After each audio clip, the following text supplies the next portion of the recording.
Hey guys, welcome back to Canon Cinema. I'm Amanda, otherwise known as AMX NDA Reviews on Twitter, Instagram, and Letterboxd. Today I will be reviewing Daniel Craig's final Bond film, No Time to Die. Oh boy.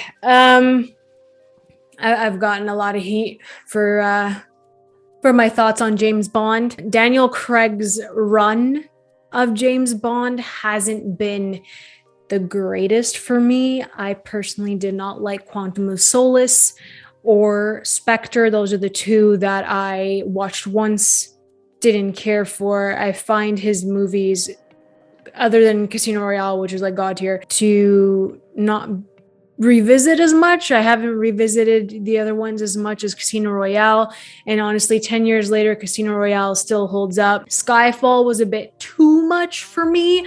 It does have the best song out of Craig's 5-movie run.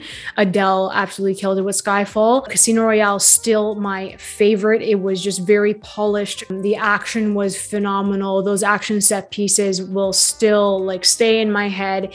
The poker game, amazing work. You had Vesper and Bond, Eva Green and Daniel Craig had wicked chemistry, and you could just really feel the genuine love and respect that they had for each other. You also have an amazing performance by Jeffrey Wright as Felix and Mads Mikkelsen as Le Chiffre.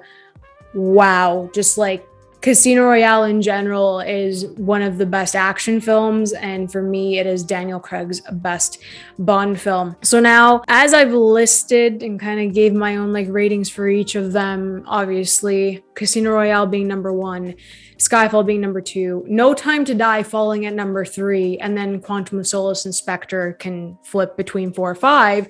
No Time to Die just takes everything from his previous films and mashes it all together. So we have multiple characters that come back. It gets messy. I think the best word to describe No Time to Die, especially with the script, is that it gets messy and you have a pretty forgettable villain with Rami Malek. And I don't want to say that. I wanted to love this send-off.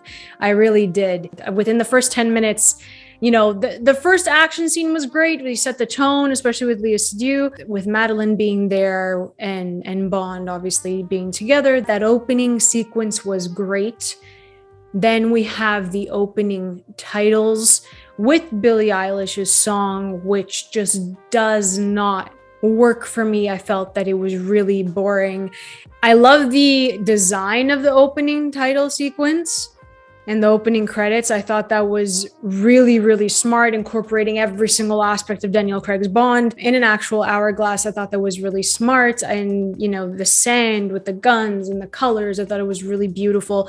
But Billie Eilish's song did absolutely nothing for me. It was already starting to put me to sleep, and that's not something you want to do at the beginning of the film. So I personally think that Billie Eilish's song could have played as the end credits, and it would have worked out a bit more as like the finality to his Bond and like his send-off. So I think that her song would have been better placed at the end for the end credits. But as I said, it was slow, already kind of putting me to sleep. I took a nap before I watched No Time to Die, so I wasn't tired. But here's the thing. This movie is 2 hours and 45 minutes, okay? You felt it. Like, you felt this runtime within like the first half hour. You felt this runtime. It moved so slow. And by the time that you got the dialogue out of the way to figure out what the hell was actually happening, you had an action scene. And then after that one pretty cool action scene with great visuals by Fukunaga, okay, great visuals in this movie throughout the entire thing. The visuals were great. The practical effects, they were all great in this. It's just the fact that in between heavy dialogue scenes and then one action scene, it just took a very long time to get there. The action wasn't memorable. Other than the opening scene, which like all Bond films have a great opening scene, a very strong opening scene, nothing stuck for me.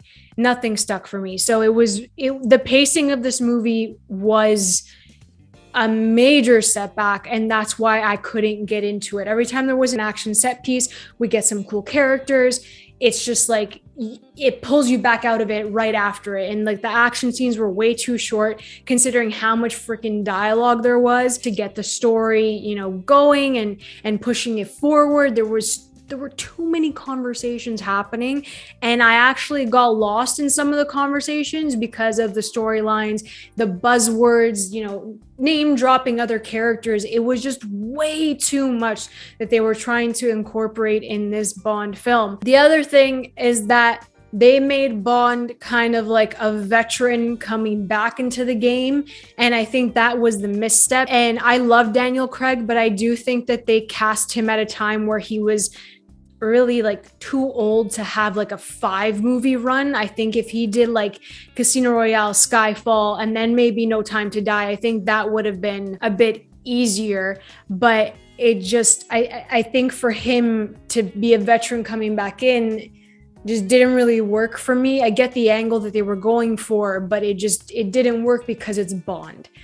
It's Bond. I know you want to make it different. You want to make it refreshing. We really noticed that with Phoebe Waller-Bridge writing the script, writing the freaking lines for these women that I just didn't really appreciate, especially Ana de Armas as Paloma. Like I'll get into that after, but you have Bond as a veteran coming back in. You have Lashana Lynch as the new 007.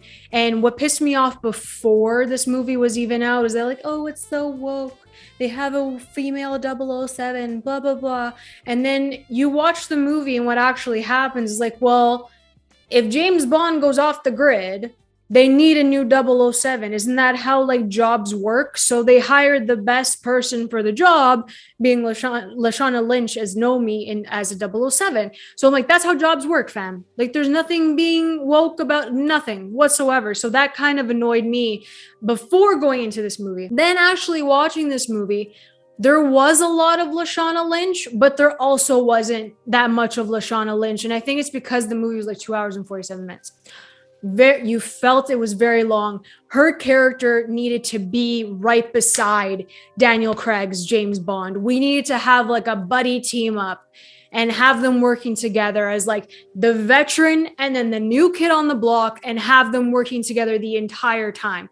I think that would have worked extremely well. You have a new fresh way of doing things. You have a freaking Bond way of doing things and they clash and you have that banter. I think that was really important to present in No Time to Die if Lashana Lynch is the new 007. If they go that route, we have no idea what they're going to do with it, but that would have worked.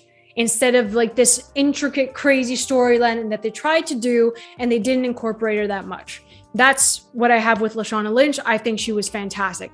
Getting into the actual script, the jokes and the punchlines, the humor did not work for me for No Time to Die whatsoever. I love the dry sarcasm. That is something that I loved, but the humor, it was forced. The humor was so forced, and I could tell that Phoebe Waller-Bridge wrote those punchlines. That's what it felt like, and it's not refreshing. I know that you're trying to restructure this franchise. It's been around for like 5 decades. We get that, but sometimes if something is not broken, do not fix it. It's fine if Bond gets like a revamp and like they try to, like the character himself, if you bring in someone with a presence like Daniel Craig, with Pierce Brosnan and Sean Connery, if you bring a new actor, that's how you revamp the character. You don't need to touch everything else. You don't need to. You can still make him cool, sexy, and suave. You can completely do that with like a different tone in how he interacts with women. You can definitely change that aspect of it. And they've done that with Daniel Craig's Bond, but not to the point where like you have them making really just dumb jokes. Like they weren't funny. They did not stick. And I felt like it was turning into a regular action movie and straying so far away from like a Bond film. And I think that's what's really just playing on my mind. You know, going off of what I've said about Phoebe Waller-Bridge, I think she's a strong writer. I think she's great. I don't think that her humor worked for Bond. That's all I'm saying. For Paloma, for Ana de Armas to be on a character poster to be marketed that she is in this for longer than 5 minutes, for her to be dressed in the way that she was and marketed that she was a major player in No Time to Die, for her to just be there for one action scene and then peace out, that didn't sit well with me. It didn't sit well with me. You're using her. Again, the runtime with 2 hours and 47 minutes. When she came in, I thought she was gonna tag along with Bond for the rest of it. Nada. She was there for 5 minutes. Felt that she was severely underused. I think that they marketed her for the wrong reasons, to get butts in seats. And I think that that is just something that I disagree with in this case. I did not like the writing for Paloma whatsoever. And like, I hate saying it, I really do, because I love Lashana Lynch. I really do love Ana de Armas, but I just did not like the writing for the women in this movie. I didn't. And also, like with Léa Seydoux, I think she was great. I think she was really strong throughout as Madeline, especially considering what happens throughout the entire film. But I felt like it was more of her backstory than a James Bond film in order to set up the villain.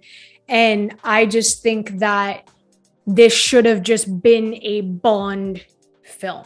It did not feel like a Bond film, and that is not a good thing, in my honest opinion. And I feel really bad. I don't hate it. I don't dislike it. It's a decent film.